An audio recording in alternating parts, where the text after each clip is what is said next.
Good evening. Welcome to the Irish NFL Show, Week 6 preview edition this Thursday night. Delighted to have Colin Cronin join myself and a new face to the show, albeit he's been doing quite a lot of work in the background between Instant Reaction podcasts and obviously the Tuesday morning series. Shane, Brendan, it's great to have you join us this Thursday evening. Yeah, thanks. This is my debut on Thursday night prime time. I'm looking forward to get into it and hoping I can put in a strong performance, which I know doesn't always happen in the NFL on Thursday night, but I'll do my best. See, Shane, you're very much aware of our former colleague Mark Crocker was a massive Patriots fan, and see, Mark got a lot of joy during the time on the show. So we didn't have many days where the Patriots were having a poor season, so we needed to kind of rally the troops and get something back involved. The Patriots have had a very difficult start to the season, fair to say. Yes, that is fair to say.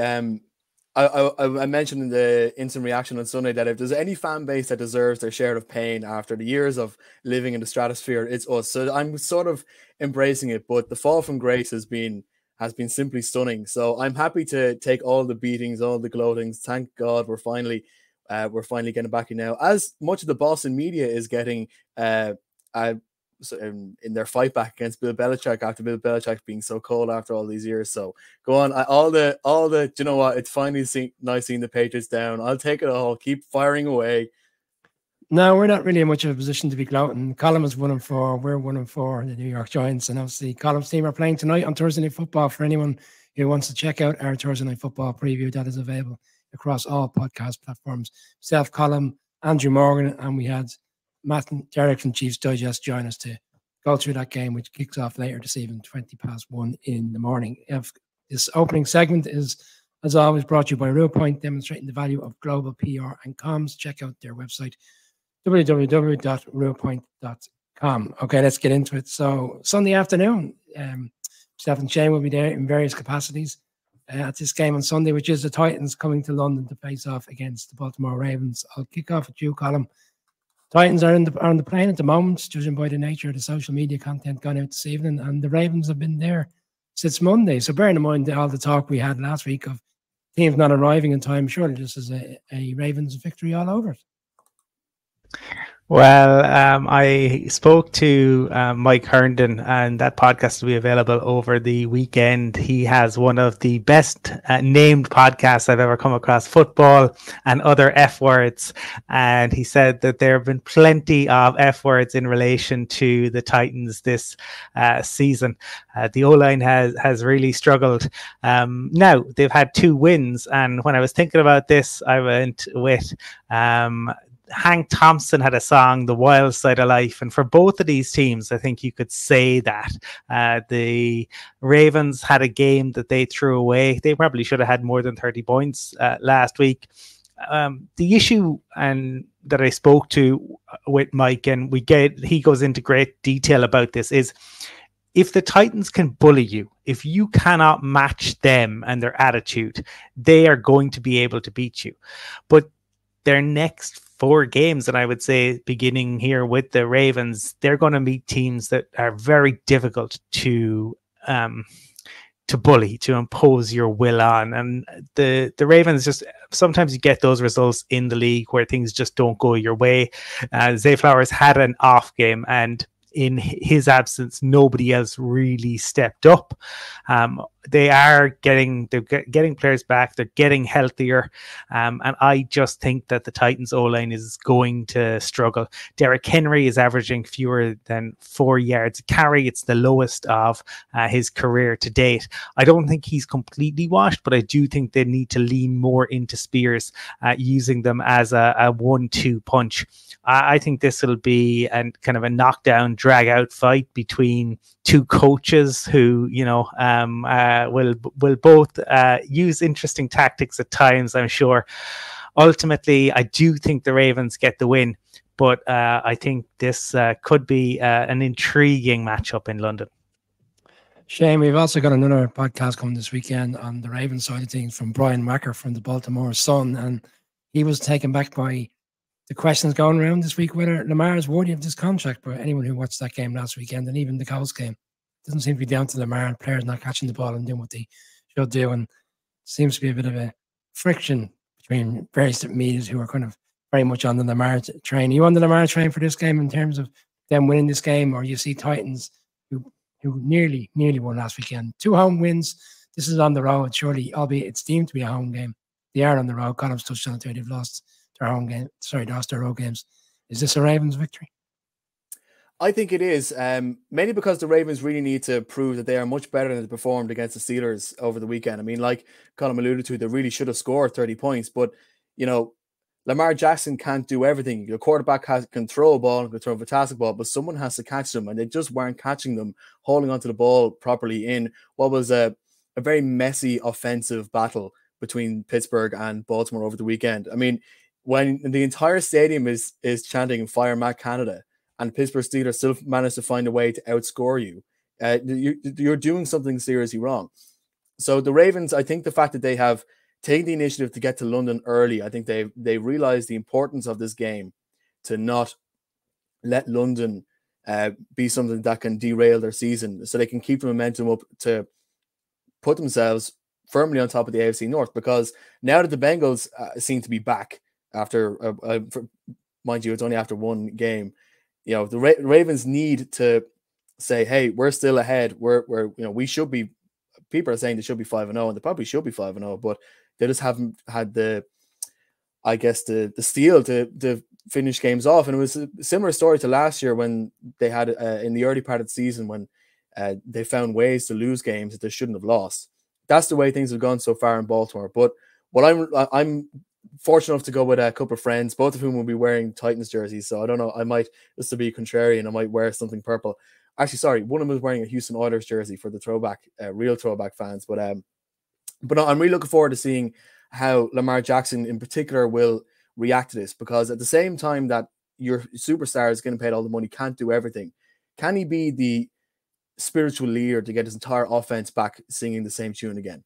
That's what I really want to see, because it's not all about talent. It's not all about what you can do with the ball. You have to be somebody who can lead your team. When you have 11 guys on the field, who's going to follow you, who's going to fight at that extra 1% harder to make that block, to make that tackle, to make that catch.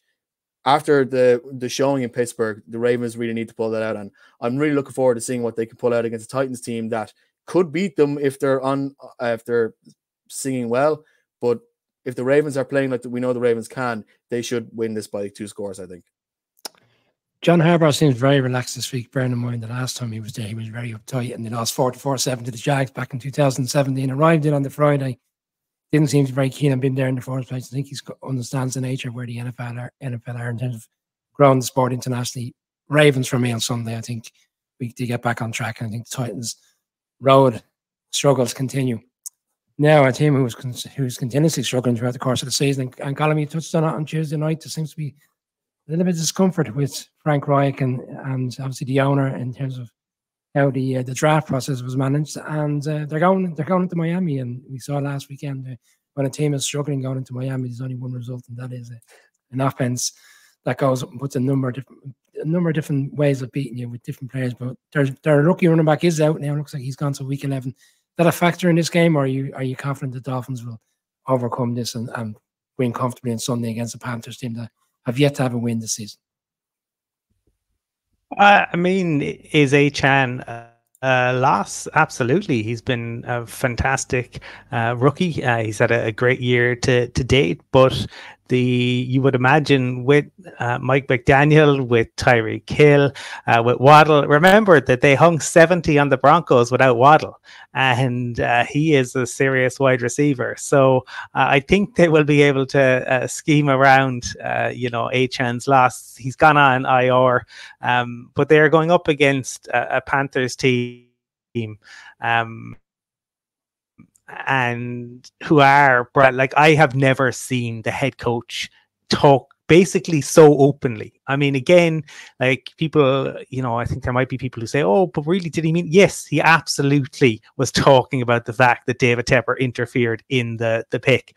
And a man with a wonderful name, Johnny Paycheck, sang a song, "Take This Job and Shove It." I think we might see Frank Reich say that, or we might see David Tepper say it.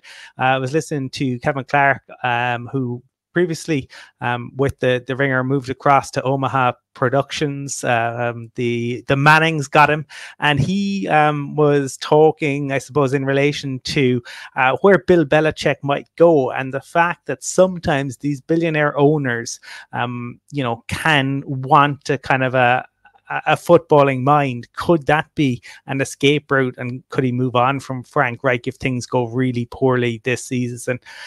Ultimately, the Dolphins in Miami, it's still October. It's not where you want to be going when you're 0-5. I have to say, I think the Miami train keeps on rolling here. Shane, Dolphins are top of the division, bearing in mind what's happened over the course of the last week with the Bills losing in London. And people would argue, rightly so, they've been the best team in the division. Some would say Bills, but this is one of those games. They're beating up on bad teams. Like they're getting themselves into position to win against stronger teams. Obviously, couldn't get over the hump against the Bills. But in this game, you can't see anything more than Dolphins putting up huge numbers and maintaining this winning record at home. Yeah, in the NFL, you can never say never, but I mean, it is difficult to see a path for the Panthers to win. The only real way you can see it is if they manage to pick off Tua and punish on picks, which I don't really see happening, mainly because the Miami offense, if they make a mistake, they won't make a second mistake straight away, and they'll find a way to kill you. They in the heat of in Miami, I just don't think the Panthers are just generally good enough to properly stand up to this. So it would not surprise me if Miami end up going up early and continuing on early, which is, I think, is a shame considering the Panthers still have a sort of blossoming Bryce Young on the other side, who can really show good moments. And if he's given the ball in a good position, he can really, there are times where he can show the talent that made him the number one pick. But playing in Miami, as much as the heat probably may not be as much of a factor for a team coming from Carolina, which isn't that much of a different climate, going to Miami, Miami are going to defend their home ground really well. They've got Tua, they've got Tyreek Hill. They're going to score, and they're going to keep on scoring. The only way you beat Miami, I think, especially in Miami, isn't by stopping them in defense, is by finding a way to somehow outscore them, which I just don't see happening. Giants turned the ball over 3 times last weekend, won the turnover battle 3-0, 91% strike rate in the NFL when a team does that, and yet they still got beaten comfortably. Ultimately, if that was the case, you'd want to see what Bryce Young and his offense can do. It's a fair point. Just can't say it myself. With you, I'm with the Dolphins. I think there's going to be quite a few full houses here tonight on a certain amount of games. The next one is this one is an intriguing one, and that is the Jags returning off their 2 wins in London in a game which will probably be in a very tricky situation in terms of the heat as well. And they face the Colts, a divisional clash. And time and time again, we spoke about in this AFC South how teams find themselves winning on the road and never seem to beat them at home. You see that trick returning this weekend, Colin, or do you think with Gardner Minshew in place they can get over the line, or is it Jags very much now, hitting the accelerator after those 2 wins in London? I think this will be a very tight game. I think the Colts have probably performed better than we anticipated at the beginning of the season, and I think the Jags, obviously London helped because they had a poor enough start, but they were able to overcome a poor Falcons team, and ultimately between the Bills' injuries and kind of ill preparedness, perhaps they beat the Bills. But it's a tough game to come back to a divisional game, even if it's at home. And Minshew is the backup. Anthony Richardson will be back in once he is ready to go again. But Minshew has played really, really well, and Shane Steichen, I keep saying it, he's got a great feeling for this. I think the Jags are building nicely, but I do think that this might be a surprise. I have the Colts winning this one, and kind of going on the country theme. Buck Owens had a song called "I've Got a Tiger by the Tail." Well, I think Shane Steichen and the Colts are going to have a Jags by the tail come the end of this one. Shane, you buying Adam's notion here on the Colts? Is it an upset? I mean, it's tight enough one, even from a betting perspective, and the handicap that's with it, it's 3 or 4 points. Jags will look to get over the line and improve, and obviously try to get ahead in this division. Yeah, I remember talking to Ben Isaacs a couple of weeks ago. We were talked about how the Jaguars coming to London was a big part as a large social experiment. How do things happen when you stay over in London for 2 weeks and then come back? This is the last part of that social experiment. How does coming back to America really affect the Jaguars after being in London for 2 weeks? And I think it's going to affect them more than they think, because teams are used to going over and back in 1 week. 2 weeks in London and then coming back to the Florida Heat to try and play against the Indianapolis Colts, who I think are on decent form. I actually think it might slow them down more than we expect. Because if the Jags play like they have been the last couple of weeks, and we know that London was kind of their reset point last season, they came back and they hit a purple patch and built onto the top in the division.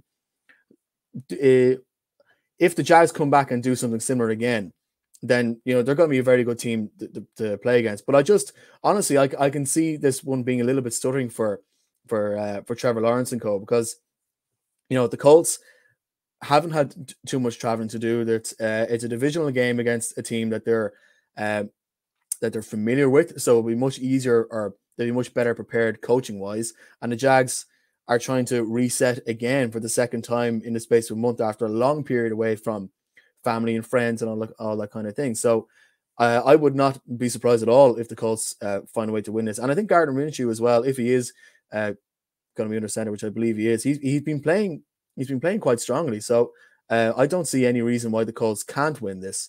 It's just whether or not they are going to bring their top game, or whether they are going to find some way to slow down. I don't think this is really going to be a case of which team is going to slow down the most, because we know in the NFL it's very difficult to hit top form and to keep it going. The Jags have obviously done that playing against the Bills, which I don't want to be too negative here, but the Bills weren't the Bills that we know they can be. So as much as the Jags did get a win against the Bills, it wasn't like they performed excellent to beat them. The Bills had been knocked down by that 10% by what looks like poor management. So for me, it's going to be a case of who is going to get knocked down more. And I think the Jags are going to suffer from the traveling more than we expected to, because 2 weeks is a long time to be away and to try and adjust back to American life again. Right. Okay. I'm gonna side with the Jags on this. I just think it's night and day to where we were last year. Bearing in mind we saw the troubles in which Trevor Lawrence had in Wembley last year against the Broncos, and that was kind of a reset moment for them last season. I think they've already had their reset moment, and that was when they lost to the Texans a couple of weeks ago at home, and they struggled badly in that game, and they struggled against the Chiefs to move the ball. I was quite impressed with Trevor Lawrence last week. I know the argument this week, and you've alluded to Shane around. It was potentially a mismanagement of when the Bills came over and they looked very lethargic in the first half. I think over the course of the game, Trevor Lawrence was really good. I know there was the fumbles when you could argue you should have been a little bit more secure at the ball. They could have taken field goals. But no, I think in this game, I think they'll be fine. I think the fact they got out of London on Sunday night, quickly returned to the States, Sunday even local time, got back into things from Tuesday onwards. I'm reassured that they've recognized the troubles they've had in the past coming back. I'm going to go with the Jags to win this game. NFC North, cracking game. This Chicago Bears 1-4 going on the road into Minnesota against the 1-4 Vikings, and the Vikings really need this game. Otherwise, there's continued speculation around Kirk Cousins is only going to intensify in the next 2 weeks leading up to the trade deadline. And the Bears re-energized after last week's game. Colin, bearing in mind the previous week they did well offensively for 3 quarters, had a really good game last weekend. Do we see it? Do you see an upset here? And is it an upset even at this stage of the season if they were to go in and win this game? They played the Vikings very tough, very close last year on both occasions. Did they get out of the line, or do you think the Vikings get a home win? I don't know if it would be that much of an upset. Justin Jefferson, to me, is the best wide receiver in the league, and to lose a player of his caliber, talked about it on Tuesday night show, it's not just what he brings, it's himself, right? We know the talent that he is. It's the fact that he opens the game up for everybody else, right? Because defenses are so concerned about him. And I think Kirk Cousins could very easily have said, right, when he was asked that question, no, I'm not going anywhere. He didn't.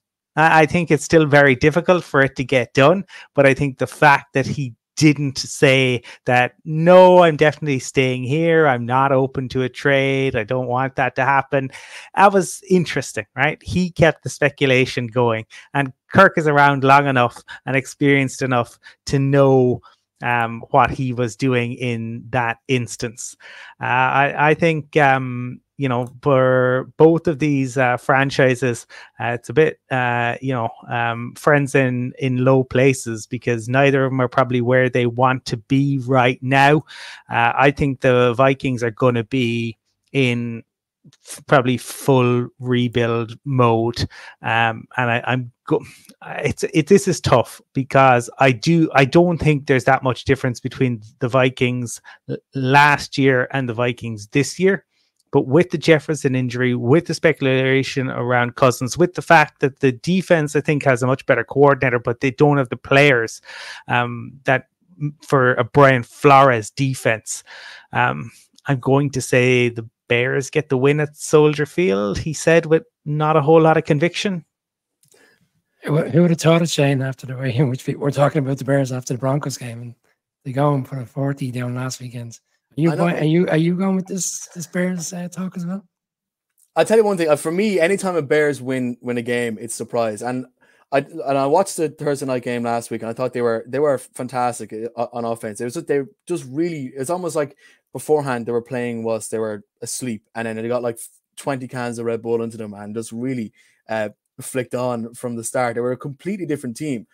Whether they can do that again, I don't know. To me, it's actually not necessarily an offensive, what they're going to do offensively that can be the difference. It's whether or not they can really get through the Vikings O-line and get to Kirk Cousins. I mean, I think they got 5 sacks against Washington last week. TJ Edwards can be quite daunting when he wants to be. He got a sack against Howell last week. If he gets a sack or two against Kirk Cousins and just try to knock the stuffing out of him a little bit in the Soldier Field, in Soldier Field, the Bears have a path to win this. But it's because the Vikings aren't firing the way that they know how. Well, my fear is, and I think that there is, after the Justin Fields blowback and people, putting their jerseys on fire and all this kind of stuff, now that they're back home, I don't know whether once something starts going wrong for Chicago, whether their home fans will start getting on their backs, and then the Vikings have a path to properly sort of to choke them down a little bit. To me, that's the only way that the Vikings can really, I guess, use the crowd around them to push down on the Bears and get the win. Kirk Cousins is still good. The defense can hold up the Bears if they start playing like the Bears of a few weeks ago. So I think this will be a close game. I'm not going to say with much conviction who I think is going to win, but as much as they've had bad luck with kickers over the years, I think the Vikings could win this by a field goal. Shane, correct me. You're right, Shane. The Bears, in fact, are at home on Sunday. I had said that the Vikings are hosting the Bears. That doesn't change anything for me. I'm still going to go with the Vikings. I think the Vikings get in and get the victory. Colin has touched on it. JJ being unavailable is a bit of a loss, but there is other players offensively that can step in and do the job. I'm just not convinced that the Bears, having won on Thursday Night Football last weekend, there's so many inconsistencies with this team. Like Justin Fields come out on Sunday, and he could have a murder of a game. Everybody assumes he's going to come out and have a huge game. So no, I am going to go with the Vikings to win this one in a tight affair. Colin, you look shocked. I'm not shocked about the pick. I'm shocked about you saying there are other players who can come in and do a job. There's nobody like Justin Jefferson in the league. Serviceable players. We go with serviceable players. Osborne can do stuff. They have running backs there in Madison. They have a rookie wide receiver that will get more play now. Maybe this will propel him onto another level. He's had a good start to the season. You weigh it up on what the Bears have and what the Bears' concerns are defensively over the course of the season. I'm sticking with the Vikings. Right, closing out the opening segment, arguably could be said as the game of the weekend. This is the Seattle Seahawks going on the road into Cincinnati to face the Bengals. The Bengals coming off last week's road win against the Cardinals, in which people were saying Joe Burrow was back. He threw three touchdowns to Jamar Chase. As I said on the show Tuesday, I don't think he's back. I think he was better. I'm still not convinced he's over the injury. This is a huge game for them. Bear in mind, they've got the 49ers and then they've got the Bills coming up. Two really difficult games. They've got to get this one over the line. And Seahawks are coming off their bye week. They'll be buoyed with the big win on Monday night and how they played against the Giants. And they look, they're going in the right direction. Colin, this one is a very tough one to call this weekend. Two good teams. These were my Super Bowl picks, so I'm somewhat torn on this one. I was when I was thinking about it, and in relation to what kind of country song might this be? Surely for both of these teams, particularly the Bengals, it's Jimmy Davis's "You Are My Sunshine," because everything revolves around Joe Burrow, and he has changed life in Cincinnati. And for the Seahawks, life post-rut with Geno, it continues to be really good. Geno, even the clips of him on the sideline with the rookie wide receiver, where he's coaching him up and he's telling him to keep his head up after a couple of mistakes. Geno continues to be really, really impressive. I do think it is really difficult to pick. But I just, with the Bengals being at home, and because I think need it more, I'm going to go with the Bengals. But it is absolutely one where if the Seahawks won this, it would not be in any way a surprise. I really think this is a coin toss game. Sounds very torn on this one, Shane. Where are you leaning in this one? It's really enticing game. It's the kind of game you want to be watching on Sunday evening. Yeah, this has the hallmarks for a really classic clash between two of the top teams. I'm a big Burrow believer, and sorry to sort of steal your thunder on the country music, but I think that Burrow's on the road again, and that the Cincinnati Bengals are finally going to start kicking in, and week on week start becoming the offensive powerhouse that we know that they can be. Like I said, when the Bengals are playing their typical style of Bengal football, they can throw a pick, they can lose. They don't necessarily have to be very careful with the football because they have the talent to really go and strike at them again. Because I can see the Seattle defense, particularly in the first half, finding a way just to sort of to contain things and maybe getting an early pick, maybe getting a few early sacks, maybe just getting a little bit of needle. But as the game goes on, I personally think that the Bengals will find a way to just have a quick snap, score, going into the second half. But am I saying I have conviction? Yes, because I really like watching Joe Burrow and that offense. Is it going to happen? No, because this is the Seattle Seahawks. They're a well-coached team. Geno Smith is playing well. Kenneth Walker is doing really well on rushing, and he seems to be getting seeing a lot of the ball. And Cincinnati aren't the world's best at stopping the run. So I think the Bengals can win this and pull away in the fourth quarter, but it's going to be close, and it's going to be a good matchup, particularly in the first half. I'll go with the road team. I'm going to go to Seahawks. I think still not sold on this recovery of Joe Burrow. It was the Cards last week. With all due respect to the Cards, I think they're gradually coming back to what we expected. They've been outscored 44-7 in the fourth quarter, and the Bengals, for quite a large part of that game offensively, they were still up and down to what we saw during the season. In fact, there wasn't really pick six just before halftime to give the Bengals the lead. Then obviously that was a kind of turning point in the game for me. Bear in mind they didn't get it on the fourth and goal play just prior to that, and I know he had the 3 touchdowns and he looked a lot more composed and he was running with the ball. But this is a different test from this weekend. This Seattle defense, from what I saw a couple of weeks ago with the 11 sacks, and even other games, are gradually getting to the level and the stage in which I imagine Pete Carroll would expect it. So I'll go with the shock. I don't genuinely right now thinking it's a massive shock because it's one we're all thrown on. So I'll go Seahawks. That closes out the opening segment of the Irish NFL show. If you're just on the podcast, this segment was sponsored by Real Point, demonstrating the value of global PR and comms.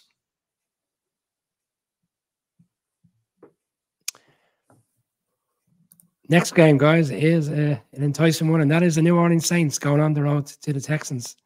And Colin, I mean, you've been, pleasantly surprised by the Texans this season. You've selected them in a couple of games. You did last week against the Falcons, and it was one they'll look back on and still reflect on how they didn't get over the line on the road and win that game. But CJ Stroud again was really impressive as the rookie quarterback that he is. And the fans had a chance against the Saints team once they won comfortably in New England last weekend.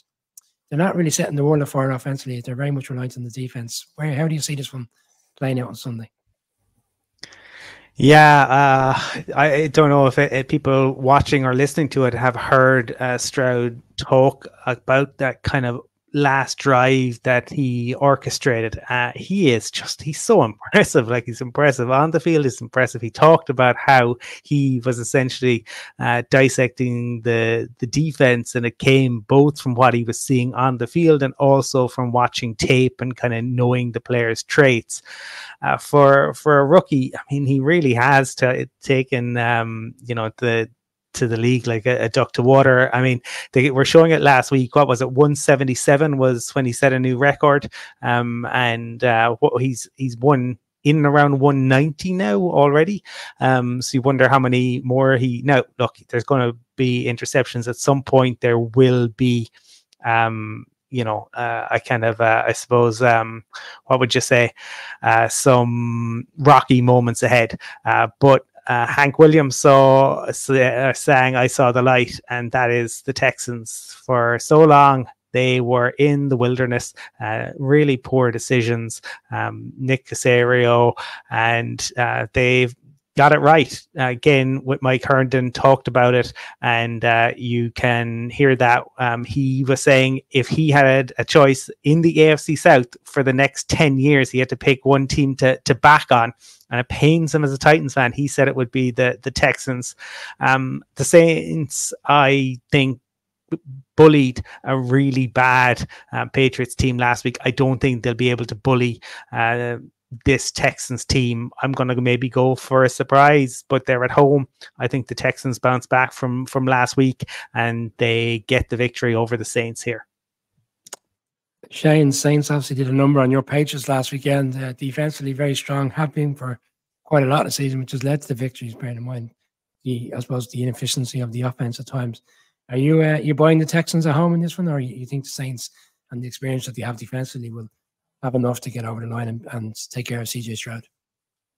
I agree with a lot of Colin said there. I think I think CJ Stroud is a fantastic talent, but it's kind of unfortunate that the Texans are 2-3 when they really could have a better record. I don't know exactly what it is that they need to do in the fourth quarter games. The Falcons seem to come alive last week and take them out. I think this is a typical game where it's strong point versus strong point and weak point versus weak point when the Texans offense playing against the Saints defense. The Saints defense knows how to shut you down, knows how to pick you off, but I just think CJ Stroud is just smarter and just a bit more just too quick to think and to make the right plays for the Saints to put up enough points to beat him. I think I think that Derek Carr, or the Saints in general, pretty much had a very easy day in Foxborough. I mean, the New England Patriots nowhere stood up to be any good. I think the Texans are just a little bit more battle hardened, a little bit more hungry, a little bit more talented to get over the line in this one. It'll be a close game because I think that they will trade scores early on, but I'm going for a Texans win in this one. I can't recall the last time in which we did a show where everybody, well, two of the three people on the show had selected the Texans leading into the final. Person that inevitably is going to make it a full house and take the Texans. No, I'm going to go with the colours, which are as close to the Saints as Colin has on. Colin's probably more Steelers tonight than he is Saints. But no, I'm going to rely on the Saints, and I'm going to rely on this defense to have a plan in place to combat the impressive CJ Stroud, and I think they'll have more than enough